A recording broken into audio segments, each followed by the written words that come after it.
Ya, kalau Prabowo curang, kenapa dia tidak bisa dicurangi di Sumatera? Dia nggak bermain curang di Sumatera Barat sama di Aceh. Hmm. Kalau memang dia curang, kalau memang Prabowo itu curang, kenapa sampai 2 kali dia kalah? Ya seperti saya lah, keluarga Tobing ya pecah sampai sekarang. Nggak tahu lah nanti kalau udah diumumkan presiden masih mau kumpul nggak kita lagi nih. Saya beritahu aja, ini udah bahkan di kampung sana bacok-bacokan malah. Ya, ada merasa dia siabangan. Awas kamu nggak pilih ini ya. Bacok kalian. Coba sampai begitu. Mau saya buktikan. Si si si si Teddy tadi katanya jago sejarah. Coba saya tanya, kenapa nama kita memanggilnya Ibu Pertiwi? Tahu dia? Potong kepala saya. Saya kasih kepala saya dipotong atau taiknya taruh di meja saya makan. Jadi jangan bilang, oh kalau saya lebih tahu dari Pak Tobing tentang Pancasila. Buktikan ngomongnya. Buktikan. Saya buktikan. Nah itu. Jadi Teddy, saya bukan mau mojok-mojokkan orang. Tapi kalau ditanya siapa, sebelum ditanya udah saya kasih tahu. Teddy, Teddy.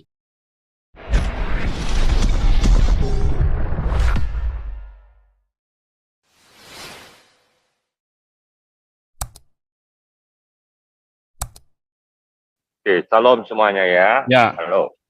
Saya lihat perdebatan kita ini kelihatannya banyak unsur subjektif. ya itu Apa arti tadi. subjektif? Akhirnya bukan Jadi bukan kita memandang tuh, itu, tapi subjektifnya Pak. Udah Pak, bener Pak. jadi objektif artinya yang benar ya kan dari terminologi perseptif kita. Jangan kita menyudutkan ya kan. Siapapun bisa beropini di Zoom YouTuber ini. Mengkritik boleh, tapi jangan subjektif ya kan. Artinya strong point-nya apa yang dibahas, jangan melebar-lebar. Kalau melebar-lebar, makanya kita tuh berapa kali saya waktu itu zaman ada Santiana harus ada moderator, kita diskusi, ada notulen, ada pending kasus. Apa itu pending kasus? Yang belum tuntas kita tuntaskan besok hari lagi, lain waktu lagi, sehingga pembelajaran itu kita bisa dapatkan dari Profesor Jenderal Tobing sebagai pakar dosen lem panas, ya kan. Jangan kita mengkritik secara subjektif, karena ini berbahaya. Negara kita ini bukan negara anta beranta, cuman kelemahan kekurangan itu pasti ada. Tidak ada yang sempurna dalam hidup ini. Hanya Yesus yang sempurna. Cuma suami istri aja itu tidak ada yang benar. Bukan artinya semuanya tidak benar.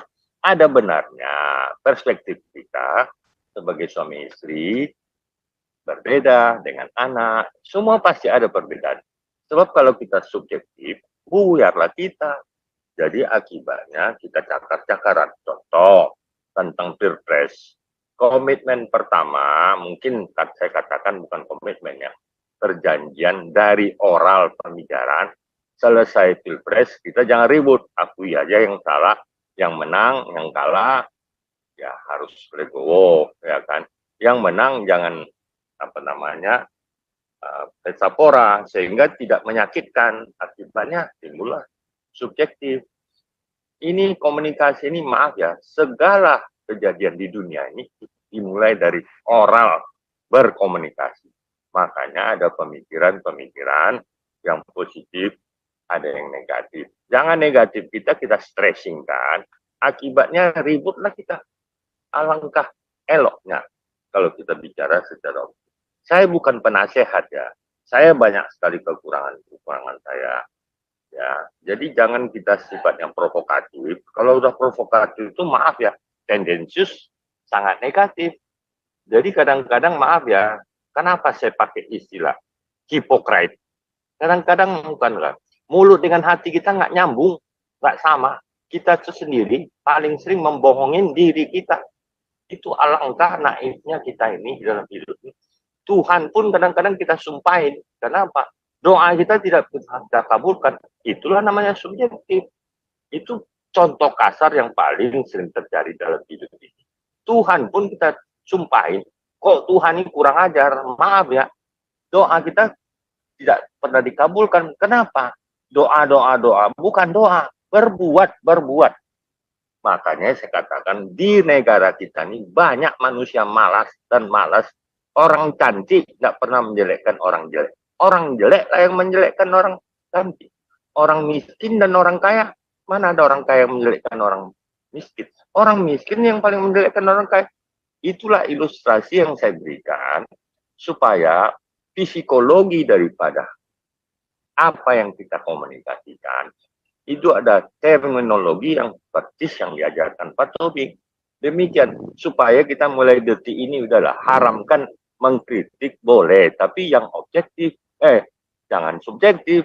Oke, demikian sekilas info. Lanjutkan Pak Paul. Ayo, lanjutkan. Siapa moderator kita? Oke, Pak Tobing. Oke, jadi begini ya. Saya mengapa menyebut nama Megawati? Karena pertanyaan itu ada 6 pertanyaan yang harus dijawab. Mengapa, siapa, apa, kapan atau bila mana, di mana, dan bagaimana. Lah kalau saya bilang Pancasila dirubah, nanti orang tanya sama saya, siapa yang merubah? Kan harus saya sebutkan. Megawati. Megawati. Sekarang ribut lagi, mau kembali lagi ke MPR. MPR harus jadi lembaga tertinggi. Sekarang coba, siapa yang bisa mencat presiden? Nggak bisa.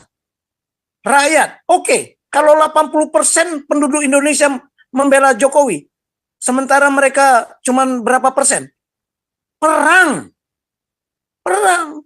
Tapi kita lihat, ujungnya Jokowi ini berani berbuat seperti itu untuk kepentingan nasional atau untuk kepentingan sesat.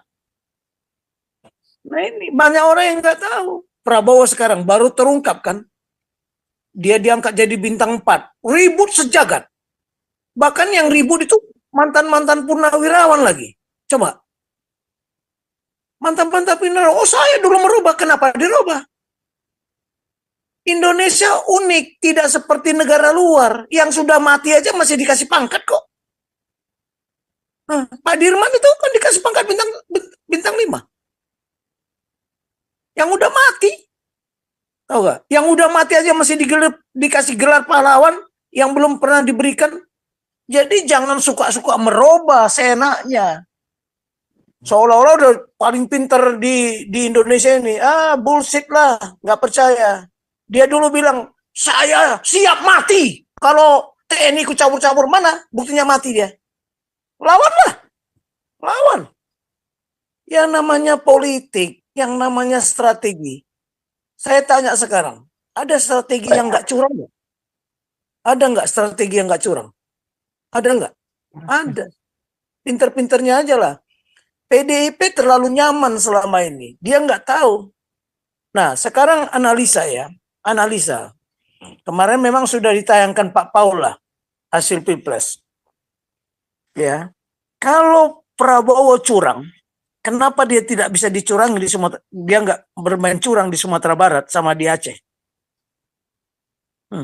Kalau memang dia curang, kalau memang Prabowo itu curang, kenapa sampai 2 kali dia kalah?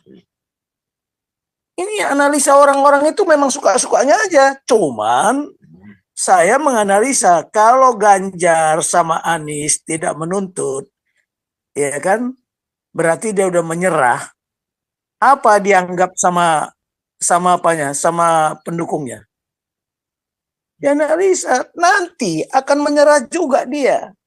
Ini masalah apa? Masalah quick count ini saya ketawa. Banyak pakar-pakar yang bilang itu bumerang melawan dia sendiri. Karena strateginya nggak tepat waktu. Kalau dia mau quick count, kenapa nggak sebelum pemilu dia quick count? Kenapa baru sekarang? Ada 3 ya hak interpelasi, itu hak bertanya. Bertanya dulu lah, kemudian baru hak angket, baru ketiga hak mengeluarkan pendapat. Jadi anggota DPR itu pun saya kira nggak ngerti itu. Nggak ngerti. Bagaimana dia mau mengerti orang dia tidak belajar. Hanya cuplek sana cuplek sini, pakar hukum dia. Jadi yang dipentingkan seorang pemimpin ya yang negarawan, bagaimana dia menata negara ini. bukan hukum tata negara. Bukan. Hukum tata negara aja dirubah-rubah. Ya itulah termasuk salah satu dengan mengubah Pancasila. Walaupun sebutannya tidak dirubah, tersuratnya itu tidak dirubah, tapi tersiratnya sudah dirubah. Kan sudah saya bilang. Jadi kalau Teddy membela Megawati, wah, saya bukan menyodokkan dia. Tapi kalau orang bertanya, itulah 5 pertanyaan. Orang miskin, orang yang melarat, orang yang kaya, pasti bertanyanya itu 5W, 1H. Mengapa terjadi? Nah, kemudian siapa yang membuat itu? Apa yang dirubahnya sama dia? Kapan dia dirubah? Kan sudah saya bilang, hukum Kamra kena ke Megawati sendiri. Setelah dia rubah pemilihan tidak langsung menjadi langsung, jadi presiden nggak dia? Enggak. Karena dia tidak tahu paradigma. Saya bilang sama Pak Teddy ya, saya bukan menyampaikan paradigma. Paradigma ini udah ilmu lama. Kok baru setelah, saya contoh aja ya, sebelum reformasi, Orde Baru, tidak pernah didengungkan paradigma. Kapan? Coba tunjukkan sama saya. Kapan didengungkan paradigma selama Orde Baru? Nggak ada. Baru-baru mau apa aja, mau terjadi reformasi, SBY membidani paradigma baru TNI. Loh, saya juga kaget sejak Taruna nggak diajarkan ini. Nah, saya ke Australia, saya belajar dari Australia tentang paradigma. Waduh, di sini dikupas habis. Bahkan belajar paradigma itu sampai 3 minggu mungkin teorinya, sampai prakteknya sampai berapa bulan di sekolah. Jadi si Teddy dia kapan dengan paradigma aja baru mungkin selama di Jumi ini kok. Coba kapan dia belajar paradigma? Saya mau tanya. Jadi paradigma itu berubah. Kapan dia berubah paradigma? Yaitu apabila pemimpin tertinggi di negara ini yang ingin merubah sesuai dengan kehendaknya. Karena waktu itu dirubah pemilihan tidak langsung menjadi langsung. Kan sudah saya sampaikan kemarin. Karena kalau pemilihan tidak langsung, dia tidak bisa jadi presiden. Bayangin dengan kursi yang jumlahnya 315 di DPR, kok dia kalah sama Gus Dur yang punya 51 kursi saja. Coba. Jadi datang si Amin Rais, ya, ngojok-ngojok, ya kan? Mega kita harus berubah karena dia ketua MPR. Dirubahlah pemilihan tidak langsung menjadi langsung. Kalau tidak langsung, ya beginilah kondisi nyata. Nah, hati-hati bermain logika. Logika itu kalah dengan fakta. Coba ya, si Rocky Gerung kan bermain logika apa segala macam. Kalau sama siapa? Natalius Pigal. Kita tidak bisa, Anda bisa bicara logika, tapi faktanya bagaimana? Nah, seorang kan logika mereka, waduh, kalau satu putaran curang, tapi nyatanya, nah, logika mereka nggak berlaku kan. Makanya saya lihat kita ini udah terpecah-pecah gara-gara pemilihan tidak langsung. Munculnya money politik kan gara-gara pemilihan tidak langsung. Sejak kapan itu coba? Dulu-dulu nggak ada itu, Wani Piro itu, nggak ada, NPWP itu. Tapi sekarang lihat, satu keluarga saja bisa berantem gara-gara pemilihan langsung ini. Satu keluarga. Ya seperti saya lah, keluarga Tobing ya pecah. Sampai sekarang. Nggak tahu lah nanti kalau udah diumumkan presiden masih mau kumpul nggak kita lagi nih. Saya beritahu aja, ini udah bahkan di kampung sana bacok-bacokan malah. Ya, ada merasa dia siabangan. Awas kamu nggak pilih ini ya. Bacok kalian. Coba sampai begitu. Mau saya buktikan. Nah, ini tidak bagus karena itu merubah sila keempat itu berakibat kepada sila ketiga. Persatuan Indonesia itu tidak ada lagi semangat persatuan kita. Lihat aja. Saya kemarin menganalisa, kok bisa ya Prabowo kok nggak menang di Sumatera Barat? Kok Prabowo nggak menang di Aceh? Kalaulah dia curang, kan bisa dilakukan di sana. Nah ini Pak Paul, jadi orang cara berpikirnya, analisanya cuma singkat gitu loh. Kita harus analisa lah. Saya dari kemarin kan saya analisa. Contoh lagi, kedua. kemarin kita utak-utik kan, mengapa Timur Tengah belum menyampaikan? Tahu-tahu muncul Qatar kan yang terakhir. Qatar udah menyampaikan. Oh, mungkin Qatar ada hubungan karena alutsista kan gitu. Tapi yang lainnya Turki udah menyampaikan. Enggak. Belum lagi yang tetangga-tetangganya itu. Mesir umpamanya. Mengapa? Ada apa? Itulah analisa. Mengapa mereka tidak? Siapa mereka? Mereka pendukung khilafah. Coba gimana? Jadi sekarang pusat kekuatan khilafah itu ada di mana? Di Sumbar sama di Aceh, kemudian lagi Jawa Barat. Nah ini segitiga emas itu yang harus bagaimana kita mengembalikan. Kita tidak mau bermusuhan sama dia. Kita menyadarkan mereka supaya kembali ke pangkuan Ibu Pertiwi. Karena mindsetnya sudah tidak mindset Ibu Pertiwi. Nah sekarang kan saya bilang, mengapa Indonesia memakainya Ibu Pertiwi? Kalau di Belanda, di mana-mana itu, dia bilang my fatherland, bukan my motherland. Loh, kalau si Teddy tadi katanya jago sejarah, coba saya tanya, kenapa nama kita memanggilnya Ibu Pertiwi? Tahu dia? Potong kepala saya kasih kepala saya dipotong, atau taiknya taruh di meja saya makan. Jadi jangan bilang, oh kalau saya lebih tahu dari Pak Tobing tentang Pancasila. Buktikan ngomongnya. Buktikan. Saya buktikan. Nah itu. Jadi Teddy, saya bukan mau mojok-mojokkan orang. Tapi kalau ditanya siapa, sebelum ditanya udah saya kasih tahu. Teddy. Nah kau pun juga saya beritahu Teddy. Apa maksudmu menentang seperti itu? Jadi dia bilang tadi, saya baru belajar paradigma. Udah ketinggalan kau. Kalau baru sekarang kau belajar paradigma. Saya bilang, saya mengajarkan paradigma dan terminologi. Selalu saya buka kamus. Bukan menurut saya. Ya, apa itu negarawan? Ada definisinya. Apa itu kepemimpinan? Ada definisinya. Apakah itu politik? Ada definisinya. Tapi politik yang saya anut adalah politik negara. Bukan politik partai. Politik negara itu apa? Politik yang berdasarkan konstitusi. Itu politik negara. Apa itu politik? Jangan-jangan dia nggak tahu lagi politik itu apa. Politik sebagai ilmu, politik sebagai ini. Itu kan menurut kau. Jadi dia mungkin membaca buku, tapi tidak, yang dibilang Pak Paul tadi, mungkin buku yang dibacanya itu-itu saja. Sekarang kalau kita kembali ke Bible, apa Tuhan mau kita berdemokrasi? Enggak. Vox populi, vox Dei. Suara rakyat, suara Tuhan. Benar nggak itu? Menurut Bible.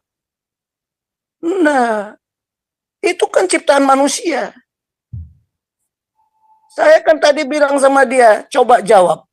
Si Rocky Gerung, pernah saya tanya, waktu kami para jenderal kumpul di pusat kajian strateginya nasional, di Kuningan sana, dia hadir sebagai pembicara. Saya tanya dia satu.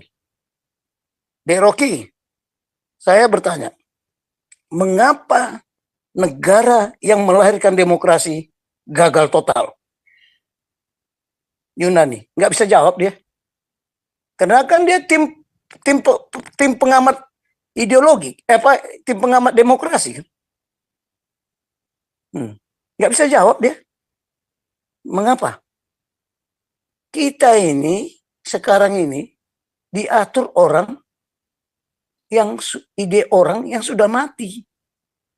Kalau boleh saya ngomong, mereka di kuburan itu ketawa-ketawa. Itulah demokrasi kita bikin semuanya negara hancur. Ya, masalah kerajaan sama masalah ini. Kerajaan itu dulu, ya peraturannya itu, aturannya dari Tuhan.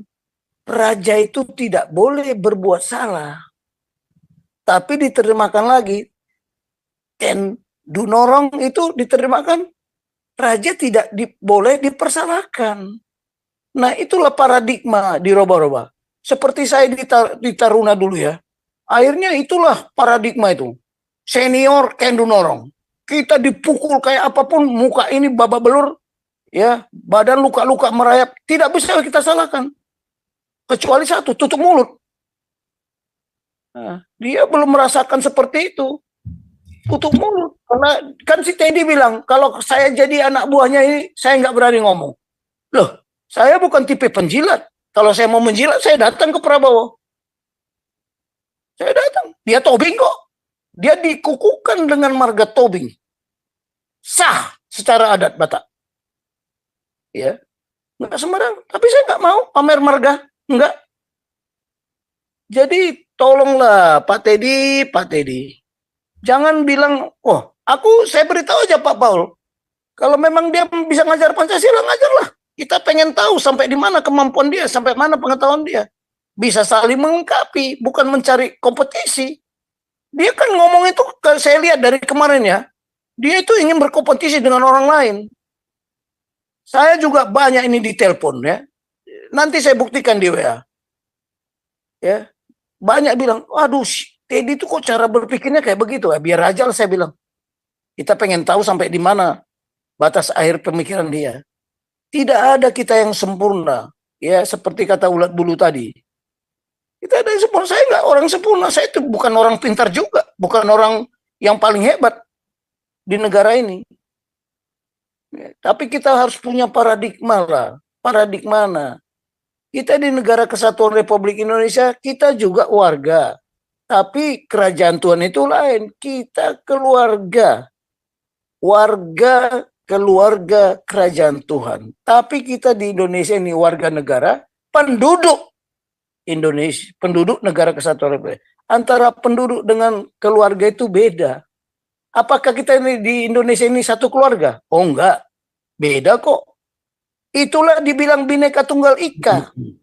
Kalau Bhinneka Tunggal Ika itu ya berbeda-beda, tetapi satu jua. Tunggal itu juga satu. Eka itu udah satu lah. Tapi bahasa Sanskerta itu Eka satu, Tunggal satu, Ika juga satu. Tapi itu kurang lengkap.